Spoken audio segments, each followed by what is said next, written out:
ഇന്ന് നമ്മൾ ഈ വീഡിയോയിൽ നോക്കുന്നത് ഹാർമോണിക് മീനിൻ്റെ മെറിറ്റ്സും ഡിമെറിറ്റ്സും ആണ്.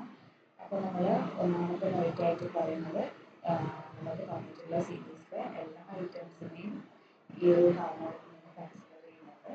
അതുപോലെ തന്നെ ടൈമും റേറ്റും അങ്ങനെയുള്ള കാര്യങ്ങളൊക്കെ കാൽക്കുലേറ്റ് ചെയ്യാൻ ഈ ഹാർമോണിക് മീനാണ് ഏറ്റവും നല്ല ഒരു മെഷർമെൻറ്റ്.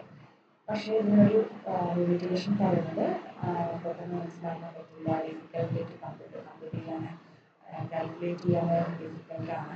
അതുപോലെ തന്നെ നെഗറ്റീവും പോസിറ്റീവും ആയിട്ടുള്ള വാല്യൂ വരുമ്പോൾ അത് ഡിഫിക്കൽട്ടാണ്. ആൻഡ് പിന്നെ പറയുന്നത് ഒരു കാര്യം, നമ്മൾ കുറച്ച് വാല്യൂസ് ഉണ്ട്, 1 2 3 4 അങ്ങനെ up to n values, x1 x2 x3 xn എന്ന് പറയുന്ന വാല്യൂസ് ഉണ്ടെങ്കിൽ അപ്പോൾ ഈ പറയുന്ന വാല്യൂസ് എല്ലാം ഒന്ന് തന്നെയാണെങ്കിൽ, അപ്പോൾ 2 2 2 2 അങ്ങനെ ഒരു ആയിരക്കണക്കിന് 2 മാത്രം ഉണ്ടെങ്കിൽ അത് relationship, that is AM GM HM, അതായത് അരിത്മെറ്റിക് മീന് ജോമെട്രിക് മീന് ഹാർമോണിക് മീൻ തമ്മിലുള്ള ഒരു റിലേഷൻഷിപ്പ് എന്ന് പറഞ്ഞാൽ അരിത്മെറ്റിക് മീന് ഗ്രേറ്റർ ദാൻ ജോമെട്രിക് മീന്, it will be greater than harmonic മീന്. അപ്പോൾ ഈ ഒരു കാര്യം എപ്പോഴാണ് നമുക്ക് സാറ്റിസ്ഫൈ ചെയ്യാൻ പറ്റുക? അത് നമുക്ക് തന്നിട്ടുള്ള വാല്യൂസ് എല്ലാം ഐഡൻറ്റിക്കൽ ആകുമ്പോഴാണ്.